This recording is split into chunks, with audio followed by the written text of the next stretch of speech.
bienvenue dans l'émission Paroles de femmes. Aujourd'hui, nous sommes super relax. C'est ça? Yes. T'endors pas, Aurélie, quand même. Comme Aurélie dit, no stress. Exactement. Et on parle de ça depuis le début de la semaine parce que vraiment, le stress, c'est un poison qui vient empoisonner, j'ai envie de dire, un poison qui vient empoisonner la vie, le quotidien, les relations. Puis on a parlé de la famille hier. Evelyne nous a fait l'honneur de venir et puis elle nous a montré comment elle avait vraiment arrangé sa vie de façon intentionnelle pour enlever les sources de stress et pour ne plus avoir des pics de stress qu'elle avait. Et dans nos relations aussi, on va devoir veiller à ce que le stress ne soit pas un obstacle parce qu'une personne stressante, elle est stressante pour tout le monde, en fait. Le stress, c'est comme contagieux, c'est pire qu'une grippe, sérieux. La personne, elle est là et c'est comme... Et d'un seul coup, toi aussi, tu deviens un petit peu... et ça se répercute aussi dans le couple, au travail, dans nos relations aussi, à l'église. Puis je crois qu'il y a beaucoup de gens, ils prient pour leurs relations parce qu'ils se disent, moi, ça va pas avec les gens, un tel m'a fait ci, ou j'arrive pas à me contrôler pour ci ou pour ça. Et en fait, la vraie source, c'est du stress. Finalement, le stress qui a un effet sur moi et que je manifeste envers les autres. Et la Bible nous dit, soyez bons les uns envers les autres, soyez compatissants. Mais le stress, quelquefois, a tendance à enlever une partie de la bonté et de la compassion qu'on peut manifester dans nos relations. Oui, je pense que souvent, on oublie que l'Esprit de Dieu vit en nous et que les fruits de l'Esprit sont là et qu'on peut les manifester. Mais quand on manifeste trop de stress, ces fruits ne peuvent fleurir, ne peuvent porter du fruit, ils ne peuvent pas se manifester. Et puis, c'est ça, ça rend nos relations, des fois, vraiment compliquées. Ouais. Parce que ça change, le stress change notre attitude. Le stress teinte nos conversations, teinte notre façon aussi, on peut devenir susceptible. Donc, peut-être, c'est pour ça qu'on se dit, je suis pas capable de travailler, je suis pas capable de côtoyer avec telle ou telle personne. Donc, vraiment, oui, c'est sûr que soit nous sommes la personne stressée et qui stresse les gens, ou nous subissons le stress de quelqu'un dans notre environnement, dans notre famille.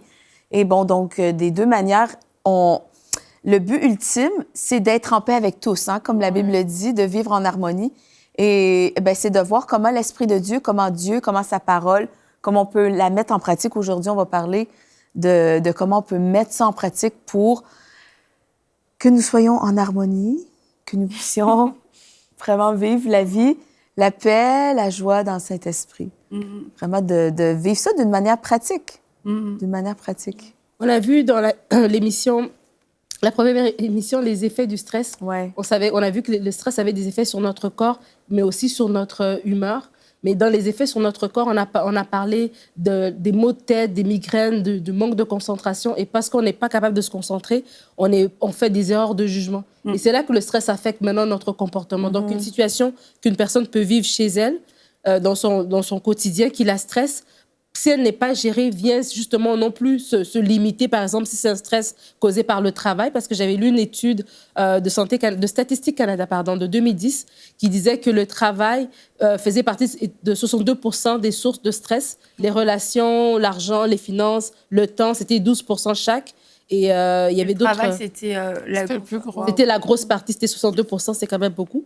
Et donc, quand on n'arrive pas, mais en fait, ça vient se déverser sur toutes les autres. Si je gère mal mon travail ou j'ai des situations de stress au travail, je véhicule ce stress et après, je le répands sur mes collègues de travail, mes frères et sœurs à l'église, sur ma femme, mon mari, sur les enfants. Donc, ça vient changer notre réaction face aux gens et ça vient aussi nous donner plus de problèmes encore parce que, comme tu l'as dit, on peut être susceptible. Et là, maintenant, nos relations ne marchent pas. Et là, on est encore plus stressé parce que maintenant, en plus d'avoir des problèmes de travail, on a des problèmes de relations. Et voilà, c'est ça. Je suis interpellée par rapport au côté relations parce que trop souvent, quand ça ne marche pas dans les relations avec les gens, la première cause, ce ne sera pas forcément de dire c'est le stress qui était à l'origine de cette dispute. Mais vraiment, il faut qu'on apprenne à se remettre en question et à traiter la source de certains problèmes. En fait, je réalise, comme on disait, que quand une personne est stressée, mais ça affecte vraiment, en fait. au niveau du travail, ça peut affecter les relations. Le fait qu'on veut le performer ou bien qu'on veut le donner quelque chose que l'autre n'a pas forcément en face, ça vient affecter les relations, mais c'est juste parce qu'un côté est stressé. Et si on prend une perspective dans laquelle, en fait, on doit considérer les intérêts des autres plus que nos propres intérêts, mais ça nous donne encore envie vraiment de revenir sur cette question de stress, en fait, parce qu'il ne s'agit pas juste de nous à ce moment-là. Nous, on peut se dire, mais moi, je suis stressée, c'est OK, je gère mon stress. Mais le stress a cette faculté d'affecter les personnes autour de nous. Et du coup, on se défocalise un peu de ce que la parole dit, parce que penser qu'on gère son stress tout seul, c'est égoïste. Il faut penser qu'il y a une autre personne en face qui peut être affectée par ça et vraiment pouvoir vraiment s'élever au-dessus de nos propres pensées pour gérer notre stress de telle sorte que ça n'affecte pas les personnes en face. Oui, c'est ça. Mais déjà, les gens qui sont stressés sont très... des fois, quand tu vis une situation de stress, tu es tellement omnibulé par ta propre situation, tu n'as même plus le temps de penser aux autres. C'est comme quand ton stress va passer, là, maintenant, tu vas te rendre compte de X, Y autour de soi. Donc, c'est déjà ça. C'est que si on sait déjà qu'on est quelqu'un qui prend le stress, déjà en amont, de reconnaître nos comportements, parce que c'est ça, la série nous fait voir, en fait, reconnaître, déceler c'est quoi les stress dans nos vies. Pourquoi si je réagis comme ça, j'ai une perte de cheveux? Est-ce que c'est parce que j'ai vécu une situation de stress ou bien c'est juste un hasard? Donc, quand on arrive à faire le ménage dans notre environnement, puis on se rend compte que ces réactions viennent à cause du stress, c'est déjà avant déjà de se préparer parce qu'après, les dégâts, une fois que la situation elle est passée, mais tu as blessé une telle personne parce que tu as dit une parole tellement méchante. Mais pour toi, tu l'avais dit parce que tu étais stressé. Ouais, mais tu es stressé, c'est pas la terre entière qui est stressée comme gère-toi toi-même, là. Donc, c'est un petit peu ça. Tu viens faire encore plus de dégâts. Et puis après, il faudra réparer tout ce qui a été fait pendant ta période de stress. Mais c'est ça. Dans le fond, aujourd'hui, qu'est-ce qu'on fait? Toute la semaine, c'est vraiment des prises de conscience. Et si je suis cette personne qui vit le stress vraiment, qui le gère mal, et que je finis par crier sur mes enfants, je crie toujours après mon mari, et ça crée une tension familiale. Et c'est ça, ça crée des blessures. Donc, au-delà de mal gérer le stress, ça crée un stress supplémentaire. Et après, je devrais gérer mes enfants qui sont blessés. On met ça gros, hein. Mettons, ça fait boule de neige. Si je ne gère pas mon stress en ce moment, je peux affecter carrément la relation avec mes enfants. Et puis, les enfants grandissent. Ils ont une mauvaise relation avec moi parce que je les ai blessés, parce que je les ai dénigrés, parce qu'ils n'étaient pas assez performants, j'étais trop stressée ou quelques raisons que ce soit. Et donc, peut-être que vous pensez, peut-être on se dit, là, je vais trop loin, mais en fait, non. Parce que des fois, on est rendu trop tard dans la vie, puis on fait une rétrospective, puis on se dit, mais comment en suis-je rendu là? Avec autant de problèmes dans mes relations à mon travail, avec mon époux, je suis divorcée, mes enfants ne me parlent plus. Mais pourquoi je suis rendue là? Et si des fois, on prend le temps de s'arrêter, peut-être que la source initiale, c'est juste une mauvaise gestion des situations de stress qui ont créé des conflits parce que ça a affecté mon caractère. J'ai pas su gérer j'ai pas su être en paix avec tout le monde. J'ai pas su reconnaître que vraiment, le problème, c'était pas ça, c'était quelque chose d'extérieur.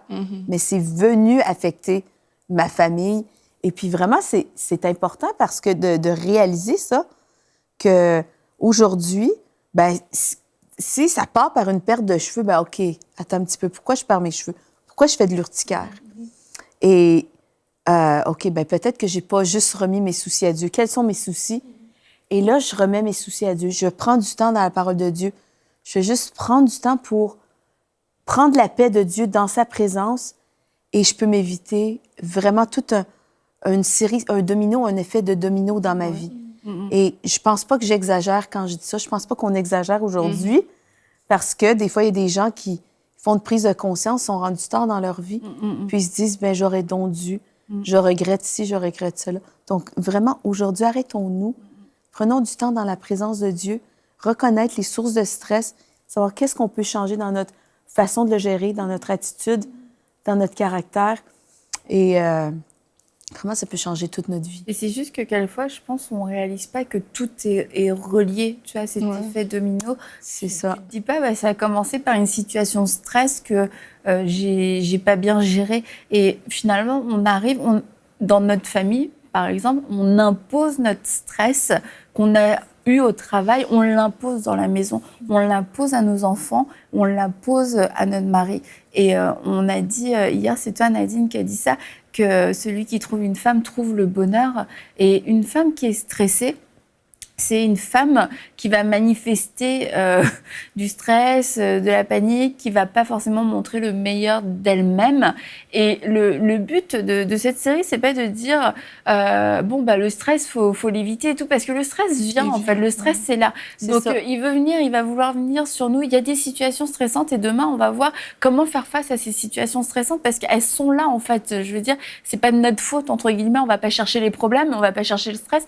Le stress vient à nous, mais c'est de comment le gérer et puis de comprendre que c'est pas normal. Tu disais Mathilde en début de semaine, c'est pas normal de vivre une vie stressée et c'est pas normal d'imposer notre stress à tout notre entourage parce que finalement tout le monde y goûte et nous-mêmes quand on est les victimes de ça, quand quelqu'un nous impose son stress et nous impose ses humeurs, on peut être blessé, on peut se sentir agressé et puis en fait il m'a agressé, maintenant je suis stressée, je rentre chez moi, je fais la même chose chez moi et après ça ne s'arrête plus et à un moment donné il faut que ce cercle-là se brise et puis parce que nous avons l'Esprit de Dieu en nous, on peut dire non, ça s'arrête ici. Je veux pas juste refaire ce que moi on m'a fait. Je veux pas refaire ce que moi j'ai subi. Et le stress, je crois que c'est quelque chose qui s'inscrit. Ok, je suis stressée. Tiens, hop, partage un peu mon stress. Ok, toi, maintenant c'est bon, t'es un peu stressée avec moi. Puis je t'ai bien stressée, je t'ai irritée. Bon voilà, maintenant transmets.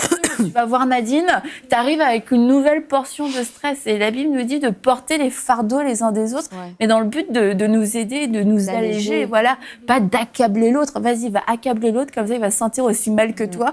Et puis ça va être super génial. Ouais. Mais c'est vrai, parce que quand on est stressé, soit il y a quelqu'un qui est responsable, c'est de ta faute si je suis stressée, c'est parce que tu as fait ça. Ou alors, je suis stressée, il faut que tu fasses ça pour que je sois plus stressée. Et là, ça met une pression sur les gens qui doivent répondre à un besoin ultime dans ta vie. T'es mal, t'as un mal-être, trouve-moi une solution maintenant pour que je me sente mieux, sinon ce sera de ta faute à toi aussi. Et là, franchement, on prend tout le monde avec nous dans notre bateau de stress. Et aujourd'hui, c'est de se dire... ça suffit. Moi, j'ai vécu, j'ai subi du stress, mais est-ce que je vais aller le donner, le partager aux autres? Non, je peux partager autre chose. Et le stress, je décide que ça s'arrête là et que je vais juste le traiter de la bonne façon. Annabelle, garde ton stress. Mais il y a une chose que je pense que ça serait bon juste qu'on définisse rapidement, c'est que il y a des... J'aime ça. Tu dis le stress est là, puis c'est vrai, parce qu'il y a des situations stressantes qui sont hors de notre contrôle, des imprévus. La vie, c'est rempli d'imprévus. Il va en avoir toute notre vie. Mais il y a des situations aussi, comme hier, on parlait par rapport à la gestion de notre temps, de nos activités, de nos responsabilités. Bon, à ce moment-là, il y a des situations de stress qu'on se crée parce que nous, on est exigeants ou on impose des exigences à nos enfants. Il faut que mes enfants... fassent du sport, un instrument de musique, et etc., etc. Bon, il y a des choses où c'est ça que nous avons il faut identifier ce que nous avons le pouvoir de stopper, dans le fond, de gérer. Puis aussi, les sources de stress extérieurs dont je n'ai pas le contrôle, eh bien là, c'est ça, je choisis de gérer les imprévus, mais dans une perspective éternelle. Puis, je veux pas avoir l'air trop spirituel, mais dans le fond, c'est vraiment ça. Parce que je dois me le rappeler souvent, parce que dans notre vie, on vit beaucoup de stress. Le ministère, la vie, les enfants, tout ça, on est des femmes. Et souvent, on est multitâches, on a parlé souvent au courant de la semaine. Et il faut juste savoir vraiment comment canaliser justement les choses qui viennent vers nous et finir par être une personne agréable, avoir des relations harmonieuse, aussi pour refléter le caractère de Christ. Ouais. Est-ce que ma vie reflète le caractère de Christ? Parce que... Oui, sauf quand tu es stressé. Mais c'est ça, dans le fond, la vie, c'est stressant. Je veux dire, Ouais, c'est vraiment important, comme tu dis, d'identifier les sources. Oui. Parce que moi, j'avais réalisé, par exemple, que j'ai pu définir une source de quelque chose qui, moi, me faisait perdre patience, par exemple. Mais de façon naturelle, j'allais le faire. Quand la pâte yaourt dans son Non, c'est pas ça. De façon naturelle, je pouvais le faire. Mais une fois qu'on a mis la main dessus, c'est vraiment important de faire cet exercice-là, de ne pas laisser... des situations peuvent arriver, on est OK. Mais le but, c'est pas que ça arrive tout le temps. La première fois, on va dire, OK, tu as été surpris. Peut-être tu ne savais pas que tu pouvais réagir comme ça toi-même. Tu as été surpris. Mais il ne faut pas que ça arrive 2, 3, 4, 5, 6 fois. Donc, quand il y a une situation qui arrive, où on sait qu'on a vécu un stress, c'est vraiment bien de mettre le doigt dessus. Il ne faut pas qu'on laisse passer les situations dans nos vies comme ça. Comme Nadine disait, dès qu'il y a un symptôme, dès que, je ne sais pas, la chair se manifeste, tu manifestes une impatience que tu sais que ce n'est pas normal. On voit comment l'impatience l'irritabilité, ben, tous ces trucs-là. Mais il ne faut pas juste passer. Moi, personnellement, j'ai vraiment appris à le faire et je suis toujours en processus, mais j'apprends vraiment à le faire. Ah ouais, mais là, je remarque que ma réaction n'était pas bonne parce que j'étais stressée peut-être par telle chose. Et c'est de se donner des moyens de se prémunir aussi. C'est que quand une situation comme ça, ben, demain, il y a un truc que je n'ai pas prévu m'arrive. Comment est-ce que je choisis à ce moment-là de réagir?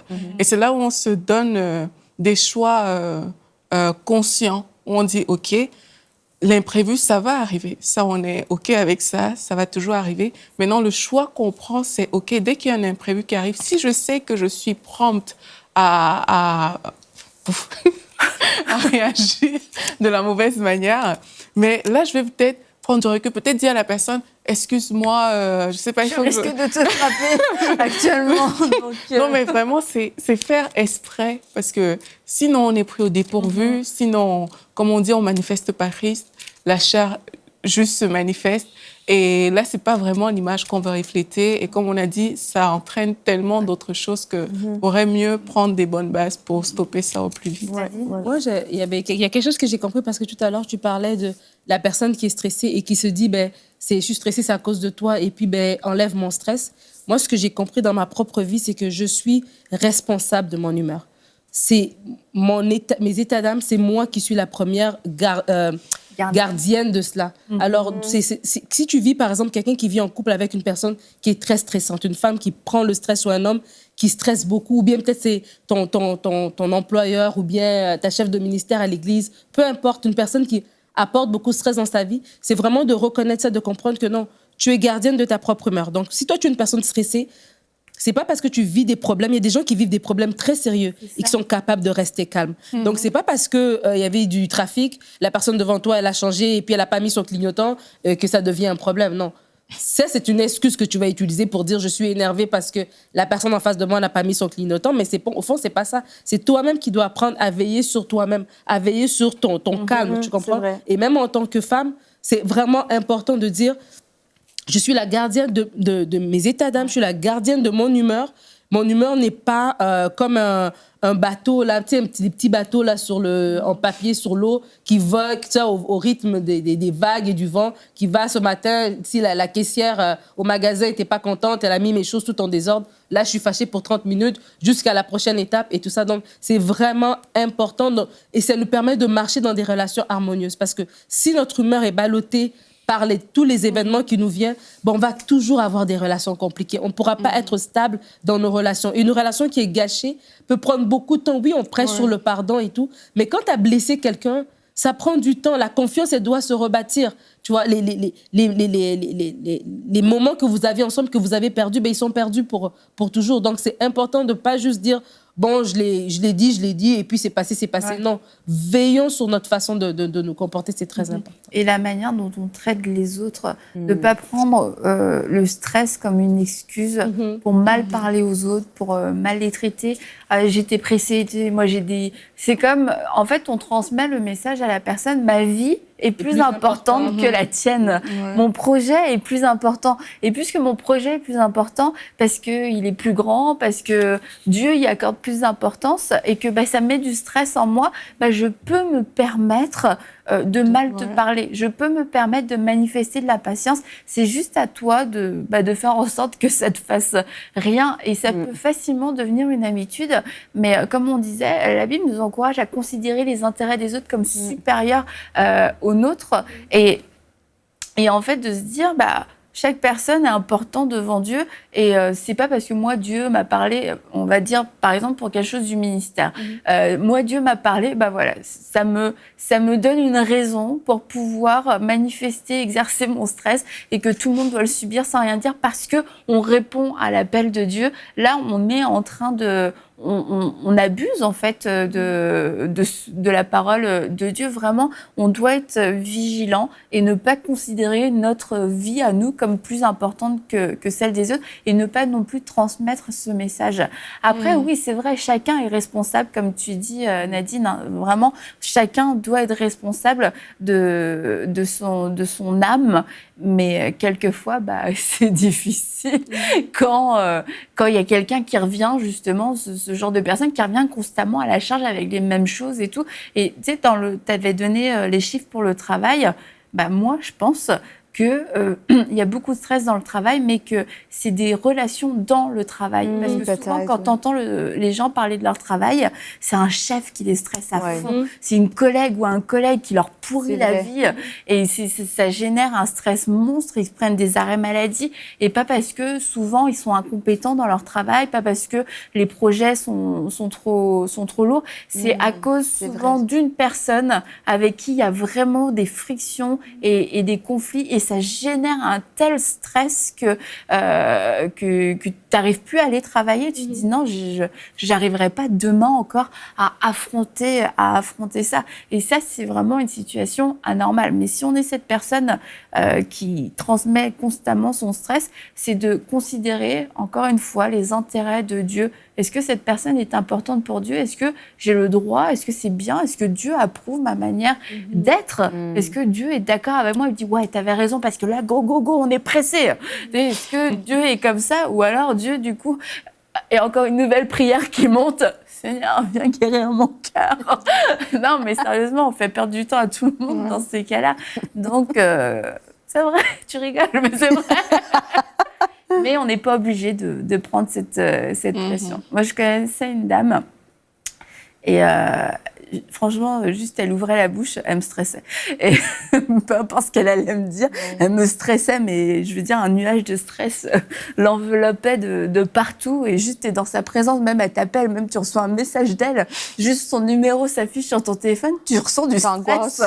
Et c'est vrai, je me suis dit, attends, je suis pas obligée de le vivre ça. C'est pas parce qu'elle est stressante que je suis obligée quand même de prendre ce stress. Et puis c'est vrai, t'as complètement raison, Nadine, on est gardienne de notre âme. Oui. Et si on le fait pas, il y a personne en fait qui va le faire pour nous. Puis si on réalise à quel point quelqu'un peut être stressant, causer un burn-out chez quelqu'un d'autre, raison de plus de prendre conscience, à l'inverse.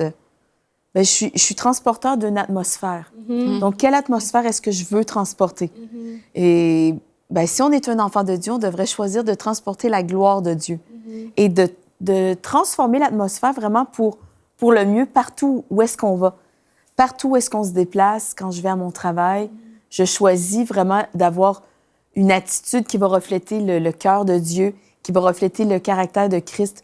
Quand je vais au supermarché, quand je suis à la maison avec mes enfants, quand je prépare le souper, quand je fais toutes ces choses-là, eh bien, est-ce que je transporte la gloire de Dieu? Eh bien, vraiment, si on sait que quelqu'un peut influencer négativement un bureau de travail au complet ou une maison entière, à l'inverse, vraiment, je pense qu'on peut choisir aujourd'hui de dire, je vais bien gérer, je choisis que, Dieu, aide-moi à bien gérer le stress, aide-moi à bien gérer mes priorités avec ta sagesse.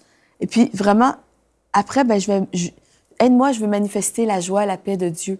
Parce que c'est en nous, hein, quand on a on a Jésus-Christ qui vit en nous, écoute, l'esprit de résurrection est là, c'est certain qu'on a la capacité de pouvoir manifester ça. C'est juste, il faut se connecter avec celui qui est en nous, et puis c'est comme ça qu'on va pouvoir le faire. Oui, je pense que c'est important. Non, mais c'est important ce que tu dis, surtout dans le couple, je crois. Parce qu'au travail, bon, après 17h, c'est fini, tu prends ton... Tu travailles où, toi?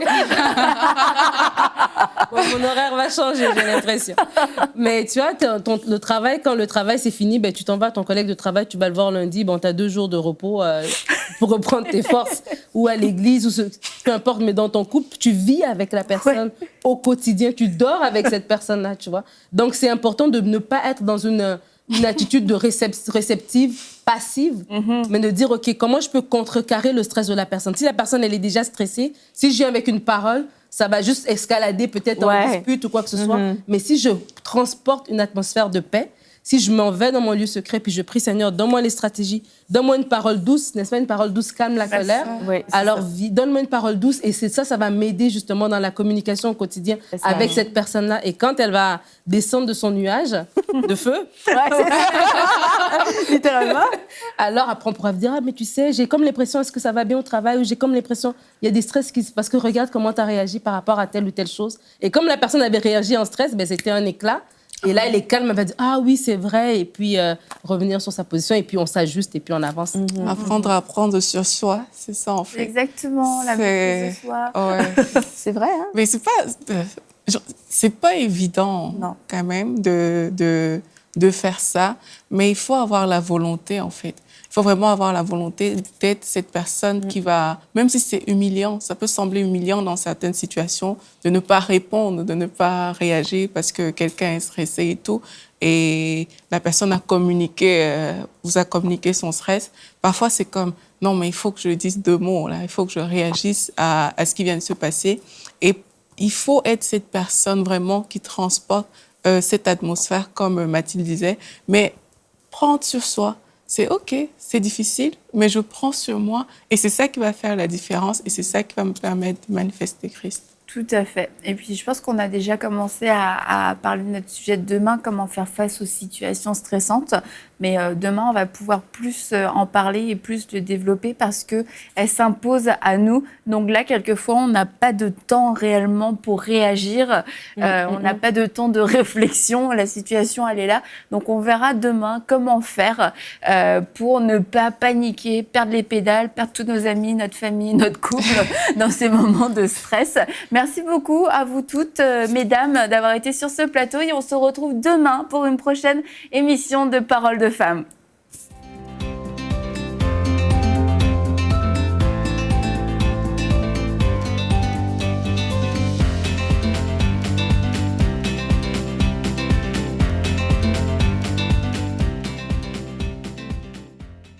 Et la bonne nouvelle, c'est qu'on a l'opportunité d'élargir la diffusion en Afrique et en France à travers les bouquets Canal+, la Freebox et le satellite Eutelsat. Cela nous permettra de toucher des millions de nouveaux téléspectateurs. Et pour que cela soit possible, nous avons besoin de 1500 visionnaires qui s'engagent à donner 1 000 € ou plus. Ensemble, nous allons relever ce défi. Vous pouvez faire votre don sur emcitv.com en une seule fois ou en plusieurs mensualités. Dès maintenant, donnons pour amener EMCI TV à une nouvelle dimension.